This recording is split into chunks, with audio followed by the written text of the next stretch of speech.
bienvenue dans l'interview. Aujourd'hui, je reçois François Schepmans. Bonjour. Alors, chef de groupe et maire au Parlement bruxellois, et puis surtout membre du Parlement de la Fédération Wallonie-Bruxelles, et toujours très intéressé par les matières de la Fédération Wallonie-Bruxelles. Donc, on va parler avec vous de cet accord arc-en-ciel. Tout d'abord, un accord annoncé entre PS et maires écolos à la Fédération Wallonie-Bruxelles, aussi en Wallonie, mais ça, on n'en parlera pas. Est-ce que c'est une revanche par rapport à l'échec à Bruxelles ? Certainement pas une revanche. C'est une satisfaction de voir que le mouvement réformateur s'investit évidemment en région wallonne, mais aussi pour la Fédération Wallonie-Bruxelles, puisque Bruxelles, par définition, est concernée dans les compétences développées par la Fédération. Mais quand vous dites que Bruxelles est concernée, d'accord, mais il y avait des Wallons autour de la table. Vous êtes membre du bureau et du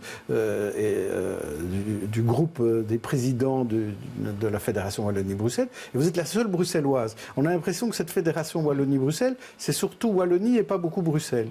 Je pense que c'est dû aux négociations. Maintenant, toutes ces désignations ont été faites de manière provisoire et il est important que des Bruxellois soient pleinement associés au Parlement de la Fédération, que ce soit au niveau des groupes, au niveau du bureau et du gouvernement. Donc il faut plus de Bruxellois au Parlement de la Fédération. Je pense que c'est une évidence parce que Bruxelles est un enjeu essentiel pour la communauté française. Il y a des défis que nous devons absolument rencontrer par rapport à l'enseignement, par rapport à la culture, par rapport à la jeunesse. On va en parler, ouais. Alors, encore un mot sur l'accord en général. On parle d'un accord progressiste. Il n'y a pas le mot libéral dans cet accord. Je dirais que c'est un accord de progrès. Dans lequel... Et tout le monde s'y retrouve, c'est équilibré ? Le mouvement réformateur a obtenu des avancées qui sont importantes. Et pour moi, le mouvement réformateur est un parti de progrès. Et est-ce que on peut dire que c'est un coquelicot bleu ? Non. Non, on oublie cette image de coquelicot. Pour vous, on doit être sur autre chose, l'arc-en-ciel. Je pense que ce coquelicot, c'était un effet d'annonce par rapport aux libéraux. On a voulu séduire la société civile, mais c'est véritablement un accord de 3 parties. Et le mouvement réformateur, il joue pleinement son rôle. Alors, parlons du contenu de cet accord. Il y a des gains, il y a des concessions des uns et des autres, bien sûr. Alors, on va commencer par le pacte d'excellence. Alors, il est dit que le pacte d'excellence est maintenu, il n'est pas détricoté. Est-ce que ça veut dire pour vous que là, c'est une perte ? Vous auriez voulu que ce pacte d'excellence soit détricoté ? Ce pacte d'excellence sera évalué, il y aura un monitoring, et donc je pense que c'est intéressant de voir l'évolution de ce pacte d'excellence, puisqu'il se met en œuvre petit à petit. Donc on pourra revenir sur ce pacte d'excellence pour l'améliorer. Oui, mais donc on surveillera notamment au niveau budgétaire si on arrive effectivement à tenir la route, puisque une des grandes difficultés de la Fédération Wallonie-Bruxelles, c'est les finances. Évidemment qu'il faut investir dans les compétences de la Fédération, mais on sait aussi que nous sommes dans un carcan budgétaire, mais Bruxelles a des besoins qui sont essentiels et que nous devons rencontrer. Alors sur le décret inscription, là c'est plutôt une gommette du côté des mouvements réformateurs, parce qu'on parle d'un décret abrogé.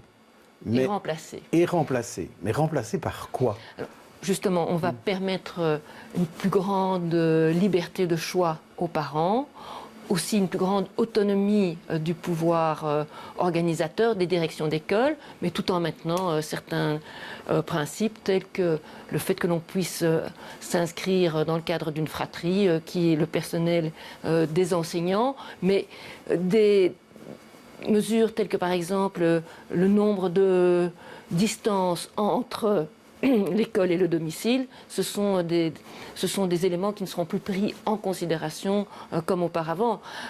On a eu des situations absurdes où un enfant ne pouvait pas aller dans une école secondaire parce que finalement il avait été à l'école primaire dans une école beaucoup plus éloignée. Donc cette mixité que nous avions souhaitée n'a jamais été atteinte par le décret inscription et aujourd'hui on peut dire que tous les partis ont compris son inadéquation. Donc il faut un nouveau décret. Et ça veut dire qu'il n'y aura plus d'enfants sans école comme ça au moment de la rentrée ? Alors vous savez que la difficulté, en particulier en région bruxelloise, c'est qu'il y a suffisamment de places dans les écoles, mais qu'il y a des écoles qui ne recueillent pas l'adhésion des parents parce que leur projet pédagogique, leur qualité n'est pas suffisante. Et donc, je pense que l'essentiel aussi, c'est de donner plus de moyens à ces écoles et notamment de soutenir les enseignants qui travaillent dans ces écoles. Alors, vous ne vouliez pas du tronc commun de 3 ans, ben, finalement, vous devez l'accepter. Même s'il y a certaines modalités, ce tronc commun, il sera là. Oui, il sera là avec la possibilité pour les écoles qui le décident de donner des cours d'orientation en 3e pour permettre aux jeunes qui auraient encore des hésitations de mieux s'orienter par la suite. Ce qu'il faut, c'est éviter l'échec scolaire. C'est pour ça que le CEB, qui reste certificatif, c'est important parce qu'il faut que le jeune puisse être prêt à s'engager dans les écoles secondaires. Et donc, il faut remédier déjà à cet âge-là aux difficultés qu'ils peuvent rencontrer, et ça doit se faire tout au long du parcours scolaire et également à l'issue du tronc commun. Et il faut surtout réinvestir dans l'enseignement qualifiant avec des équipements modernes, avec des dépenses en plus. Oui, vous nous dites vous-même qu'il n'y a pas assez d'argent. Il y aura des choix évidemment à faire, mais je pense que c'est tout à fait essentiel. On parle aussi d'enseignement en alternance, oui, qui va aussi être favorisé. Oui, absolument. Non, il faut également plus de contact entre l'école, le monde des entreprises, la formation professionnelle. Ça me semble tout à fait évident quand on voit qu'il y a des métiers en pénurie, qu'il y a des jeunes qui sortent sans formation de l'école, et puis ce n'est qu'après qu'ils vont recevoir une formation pour éventuellement obtenir un métier. Que de temps perdu. Et cet échec est inacceptable. Alors on reparle des écoles bilingues aussi, parce que ça avait été recalé au gouvernement bruxellois, mais là ça revient au sein de la Fédération Wallonie-Bruxelles. Donc il y aura des écoles bilingues à Bruxelles, par exemple? Il faut soutenir les écoles bilingues. C'est une demande de plus en plus importante des élèves, des parents. Il y a beaucoup de parents qui décident de mettre leur enfant dans l'enseignement néerlandophone. Donc avoir des écoles bilingues pour une capitale comme Bruxelles, c'est tout à fait important, mais ça demande un soutien de la région bruxelloise et de la région wallonne. Et donc moi je compte bien à ce que justement les ministres de la Fédération insistent pour que ça puisse se mettre en place très rapidement. Alors la Fédération Wallonie-Bruxelles, c'est pas que l'enseignement, même si ça compte pour beaucoup, mais aussi de la culture. Et en culture, les grandes institutions culturelles vont se serrer la ceinture, mais par contre on va aider davantage les artistes et les petits centres culturels.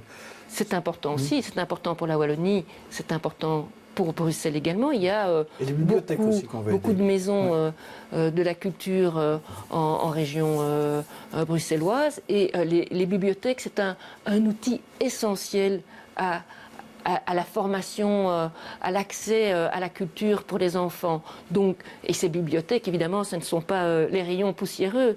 Les bibliothèques, elles développent bon nombre d'activités. Elles le font aussi avec la digitalisation, et je pense que c'est essentiel pour épanouir les jeunes et les adultes. Vous en parlez bien. Vous voyez, ministre de la Culture ou ministre de l'Enseignement dans ce futur gouvernement? Ce sont des domaines qui m'ont toujours passionné, que ce soit en ma qualité de députée, notamment de député à la Fédération Wallonie-Bruxelles, et aussi quand j'étais bourgmestre à Molenbeek, j'avais l'éducation et la culture dans mes attributions. Pour moi, c'est un facteur d'épanouissement qui est tout à fait essentiel. Et donc, quelle que soit ma situation, je poursuivrai mon engagement pour la culture et l'éducation. Mais est-ce qu'il faut, vous avez dit qu'il fallait plus de Bruxellois au Parlement de la Fédération, est-ce qu'il faut des Bruxellois et plus de Bruxellois au sein du gouvernement de la Fédération Wallonie-Bruxelles? Il y en avait un lors du dernier gouvernement. Est-ce qu'il y en aura un, voire deux, cette fois-ci? C'est tout à fait souhaitable d'avoir des Bruxellois au gouvernement de la Fédération, parce qu'ils ont cette sensibilité, justement, et que les enjeux de Bruxelles ne sont pas nécessairement les mêmes que ceux de la campagne ou du milieu rural. Est-ce qu'aujourd'hui, vous avez l'assurance du MR qu'il y aura, par exemple, s'il y a 2 ministres MR, qu'un des 2 sera bruxellois ou bruxelloise? Alors, nous avons l'adoption des programmes qui se fera jeudi. Ensuite, la répartition des influences et des compétences entre les 3 groupes politiques, et puis viendra ce qu'on appelle le casting. Évidemment, je souhaite qu'un Bruxellois, et je dirais une Bruxelloise, fasse partie du gouvernement de la Fédération. Alors justement, parlons un peu du MR. Il y a 2 présidents qui s'en vont, le président de la régionale, le président du parti.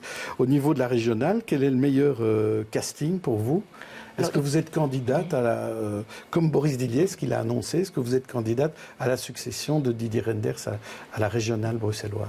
C'est vrai que c'est un moment très important que nous allons vivre et qu'il faut nécessairement une personnalité qui connaisse Bruxelles dans tous ses quartiers. Parce que le Nord n'est pas le même que le Sud. Et il faut pouvoir véritablement porter un message libéral de progrès.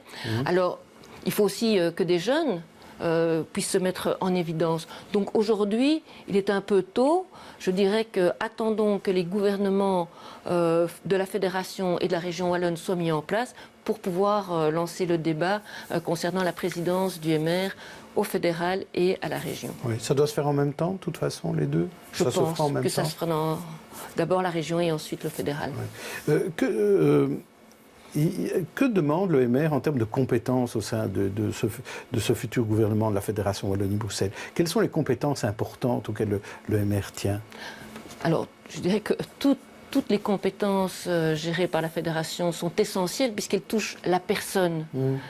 Ce sont des matières plus compliquées, mais véritablement moins visibles, mais qui sont tout à fait essentielles. Alors, par rapport aux exigences du mouvement réformateur, là, je n'ai pas de réponse à vous donner. Évidemment que l'éducation, la culture sont essentielles, mais ce sont les négociateurs, à savoir Charles Michel et Willy Borsu, qui ont les contacts avec leurs homologues. Merci Françoise Keepmans. On en saura donc davantage sans doute vendredi. D'ici là, on recevra différents acteurs qui viendront comme vous commenter cet accord. Demain sera au tour de l'opposition, le CDH, avec son porte-parole Alain Raviard. D'ici là, bonne journée, bonne soirée à tous.